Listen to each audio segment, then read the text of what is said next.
This morning we're in Dalbeath. It's a small little coastal village on the northeast coast of Scotland. And the reason that we're here is we've finally put our house up for sale. So that was a good feeling, and we've managed to escape for a week. We've left the keys with our estate agent, so she's going to arrange the viewings.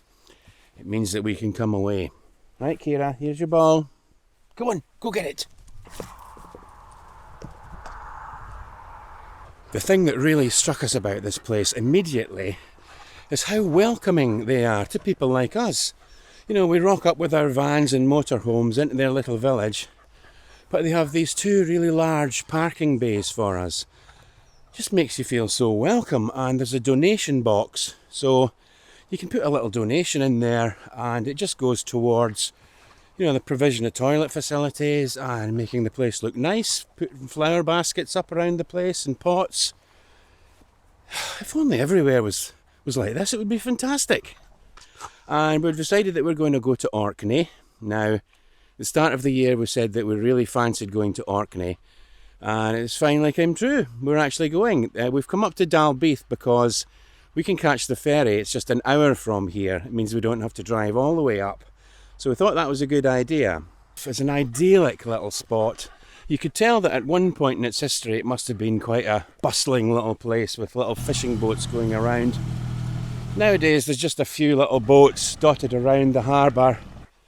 A lovely little pier that you can have a walk along, and it gives you these fantastic views right across the bay to Dalbeath Castle on the other side. You waiting for me, Kira? Am I blethering on too much? Come on then, off you go.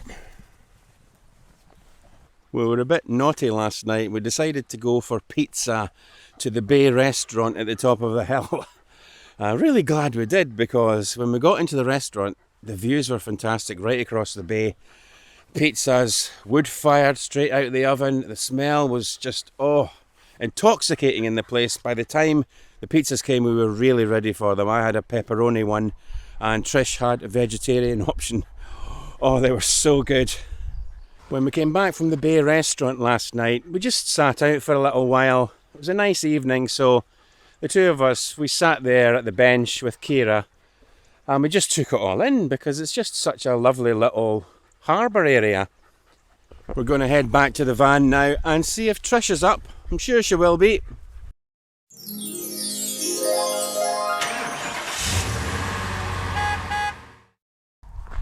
Kira, here's Mummy. You're up. Yeah, I got the van ready. Good show. How do we walk down there? The shed that's just down there? Oh, yeah. A little museum. Aye. Tells you a bit about the place. Really nice. Aye, okay. I had a peek in earlier on myself. There's a big boat in the middle, isn't there? Yeah, it's called the Skiffy. Oh, right, okay. Quite interesting though, wasn't it? Yeah. A few photos about the walls and things like that, showing a bit of history. We're getting the kettle on? Yep, coffee, and then we'll be heading off. Aye, okay, because we've got the ferry this morning. What time is the ferry at? The ferry's at 1:30. 1:30. And the ferry is from? Gills Bay to St Margaret's Hope. Right, okay. Excellent, can't wait. Yeah. You ready to go? Don't look so enthusiastic. Right, come on then. Get back inside Maggie. Actually, we've just been having a chat with an 80-year-old, a local man. He stayed here all of his life, and he was telling us about the ice house, wasn't he? Yeah, he was telling us how the river up there, it used to freeze in the winter, and what they would do was cut the ice and then put it into the ice house. And there was a door in the ice house, and they pushed it to the back, and then when that was full, they closed the door and they opened a hatch in the top and dropped the ice down, and that would last them all summer. But he says the difficulty is now there's no freezing in the winter. Just shows you how things are changing, doesn't it? Yeah. Eh? Right, let's head off then. Yeah. Got a ferry to catch. We've got a ferry to catch to Orkney. Let's go.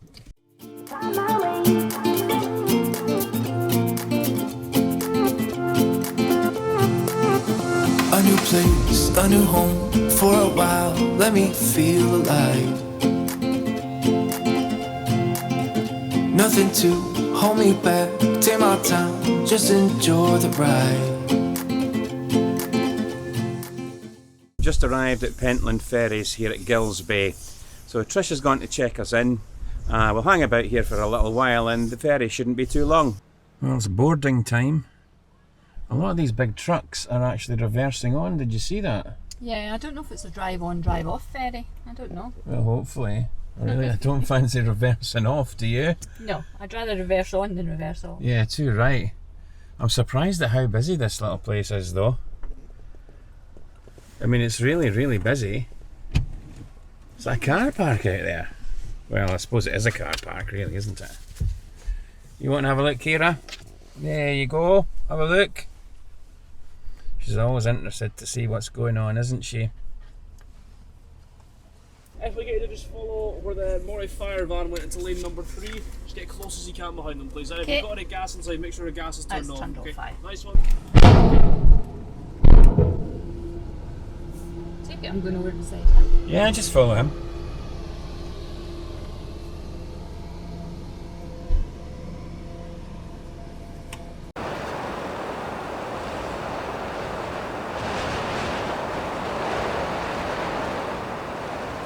And we're in Orkney. Yes!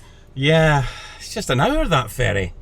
It was fantastic, wasn't it? It was very, very good, yeah. The weather was great, but nice and sunny, but my goodness, the wind. I'm a bit windswept. Aye, oh, you're not the only one that's a little bit windswept. I think all three of us are.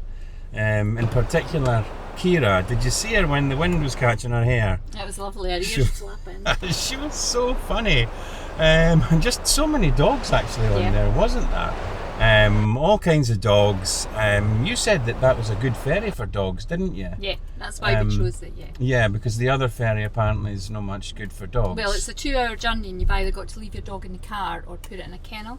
Yeah. But at least this one you've got the top deck that you can wander about on and the enclosed bit. It was quite a nice little dog-friendly deck actually on that, wasn't it? We sat in there for probably about 10 minutes and then most of the time we went outside onto the deck because out on the deck it was just lovely. The sun was there shining. Wasn't cold. And you know, the wind was probably a bit strong but I enjoyed it. It was a warm wind though. Yeah, it was. Anyway, next stop, the campsite.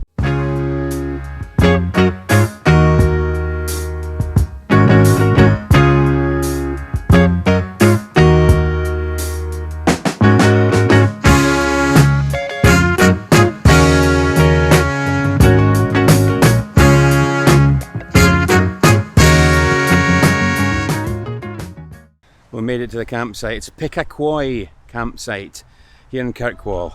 And we decided to do a campsite on this trip simply because we really felt like we wanted to flop out for a while.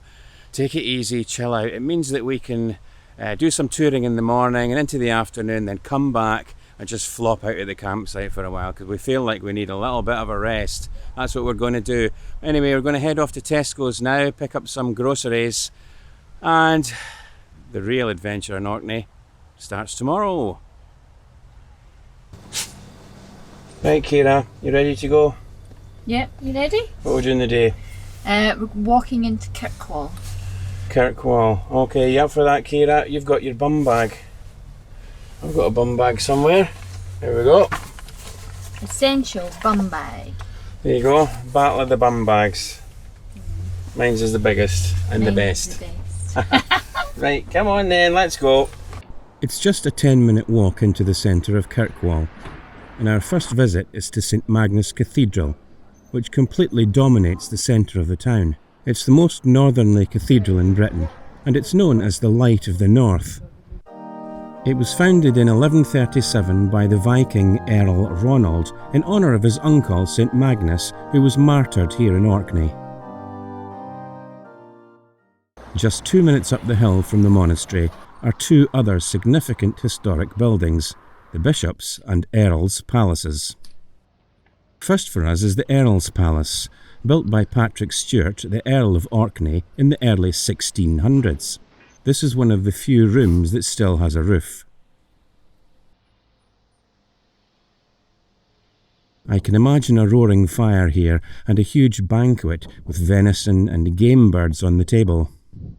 The palace is well known for its distinctive bay windows and the inner sanctum, where Nobletree would have had guests over to stay.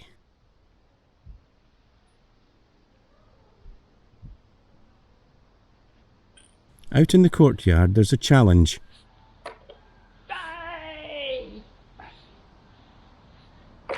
Oh.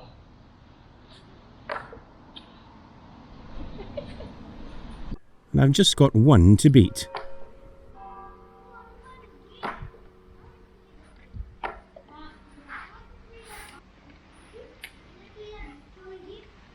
Well, if you can't beat 'em, cheat 'em. Right next to the Earl's Palace is the much older remains of the Bishop's Palace, which was built by Bishop William the Old at the same time as the cathedral in the 12th century. The upstairs areas are closed at the moment.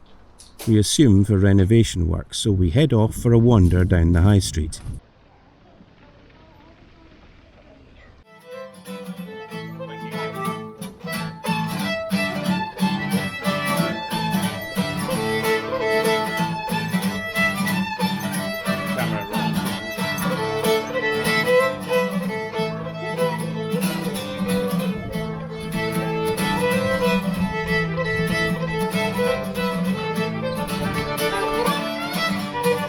Have you enjoyed your little walk round Kirkwall today? Yes, I have. Been great, hasn't it? Yeah, it's really good. Beautiful weather. Enjoying your ice cream more? I think I am. I think Kira's going to enjoy hers.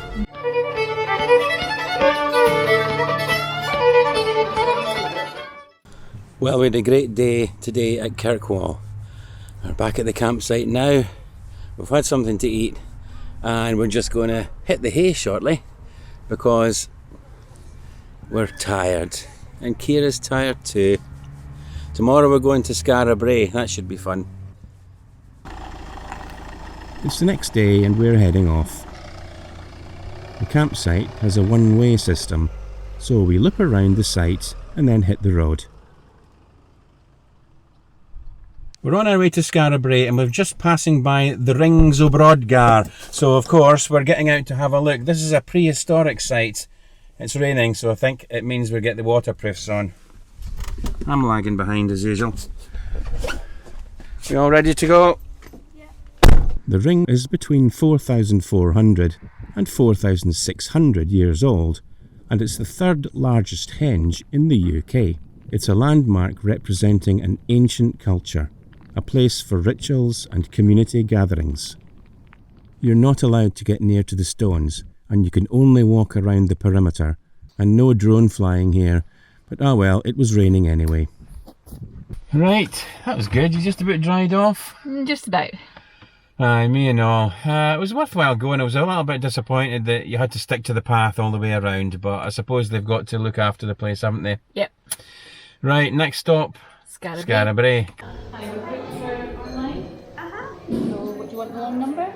Did you get a QR code in there? It's a short walk from the reception to Skara Brae village, which dates incredibly to 3,100 years BC. Skara Brae is one of the best preserved Neolithic sites in Western Europe. Each stone house had a similar layout, a single room with a dresser to house important objects, then storage boxes on the floor and in the walls, and beds around the sides, and then a central hearth. There are passageways leading into each house, and some of these passageways branch out into different houses. You need to stick strictly to the paths on this site, and although you can't go into the rooms, you still get a pretty good view. Well, is it how you remembered it as a wee girl? There wasn't as many big buildings built then, so you're talking about early 70s. But I do remember being a wee girl and running through all the tunnels and crouching down and then going and playing at the house and the dresser and putting shells up on the shelf. So they probably came along and thought, oh, these people have put shells. It's been here all along. Yeah, so you didn't have to stick to the paths back in those days. No, I was jumping all over it. I was climbing everywhere, playing house, everything. It was great. Yeah, because I was told off at one point for stepping on the grass for a little bit. But some of these, like the tunnel bits, were you climbing through these? Yeah, I was crawling through all of them, everything. Oh, I could just imagine you doing that. Trust you. I used to have a bit of stone, and that was a loaf of bread.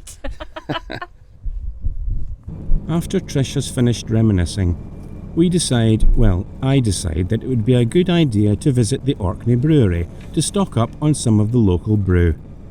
And I was expecting that they would do a stout, golden and amber ales and maybe a pale ale.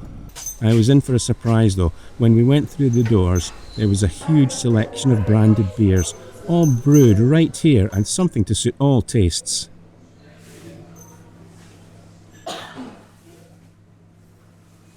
I resist the temptation of a mini cask and opt for a good selection of bottles to take away. We find a spot nearby with a beach for lunch and pop the top and have a seat to have our soup and sandwich.